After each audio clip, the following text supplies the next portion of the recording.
Permission নাই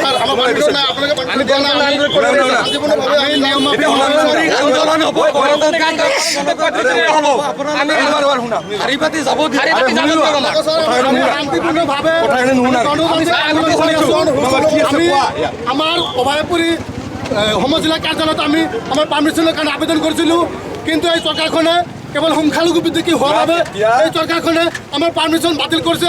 আজি আমচুৰ কেন্দ্ৰীয় সমিতিৰ নিৰ্দেশ কৰ্মে অসমৰ প্ৰতিখন জিলা সমিতিৰ উদ্যোগত আজি কাৰ্যসূচী পালন কৰা হৈছে। আমি সমদল কঢ়িয়াই সমজিলা আয়ুক্ত কাৰ্যালয়ৰ জৰিয়তে আমি ভাৰতৰ প্ৰধানমন্ত্ৰীক আমি স্মাৰকপত্ৰ প্ৰেৰণ কৰিম, কিন্তু অসম চৰকাৰৰ পুলিচ বাহিনী আমাক আধা ৰাস্তাতে ভেটা দি আমাৰ আন্দোলন মহিমূৰ কৰিব বিচাৰিছে। আমি এই চৰকাৰখনক আমি ধিক্কাৰ জনাইছোঁ, নিন্দা জনাইছোঁ। এই চৰকাৰখনে কেৱল সংখ্যালঘুসকলক টাৰ্গেট কৰি এই আমাৰ যি উচ্ছেদ কাৰ্য চলাইছে এই উচ্ছেদ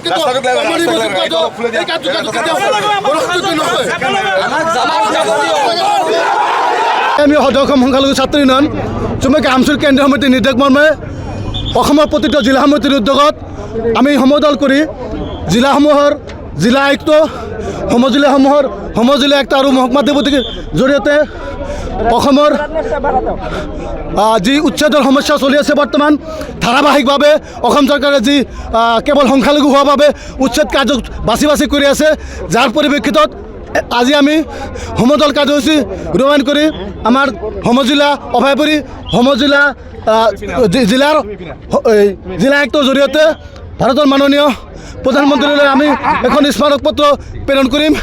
কিন্তু এই অসম চৰকাৰৰ ফেৰনীয়া পুলিচ বাহিনীয়ে আমাক আধা বাটতে আমাৰ আন্দোলন মহিমূৰ কৰাৰ কাৰণে যি পন্থা হাতত লৈছে এই পন্থাক আমি তীব্ৰ ভাষাৰে গৰিহণা দিছোঁ, নিন্দা জনাইছোঁ।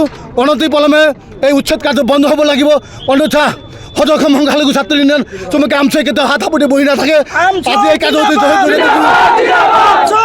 আমাৰ এই সমস্যা সমাধান নহয় তেতিয়াহ'লে অহা 16 আৰু 17 তাৰিখে আমি দিল্লীৰ যন্তৰ মন্তৰত আমি কমাবলৈ আমি সাজু হৈ আছোঁ আৰু আমি নেশ্যনেল পৰ্যায়ত এখন ছেমিনাৰ 17 তাৰিখে আমি দিল্লীত অনুষ্ঠিত কৰিম। এই অসম চৰকাৰে যি উচ্ছেদ কাৰ্য চলাইছে সম্পূৰ্ণ সংখ্যালঘু বিদ্বেষী মনোভাৱ লৈ তেওঁলোকে ধৰ্মীয় সংখ্যালঘু হোৱাৰ বাবে উচ্ছেদ কাৰ্য চলাইছে। গতিকে উচ্ছেদ কাৰ্য অনুপলমে বন্ধ নকৰিলে অনাগত দিনত তীব্ৰতৰভাৱে ভয়ংকৰ আন্দোলন আমচুৱে গঢ়ি তুলিব। অসম চৰকাৰ সাজু হৈ থাকিবলৈ মই প্ৰত্যাহ্বান জনাইছোঁ।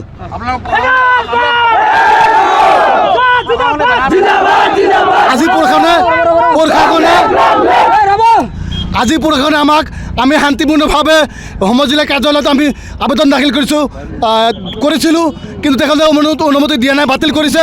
আমাক আধা বাটতে ভেটা দি তেখেতক আমাৰ আন্দোলন মহিমূৰ কৰিব বুলি তেখেতে চেষ্টা অব্যাহত ৰাখিছে। গতিকে এই চেষ্টাক আমি বিফল কৰাৰ কাৰণে আমি যিকোনো পৰিস্থিতি যাবলৈ যিকোনো গণতান্ত্ৰিক পদ্ধতি আমি গ্ৰহণ কৰিম, তাৰ বাবে অসম চৰকাৰ সম্পূৰ্ণৰূপে যোগ্য হ'ব।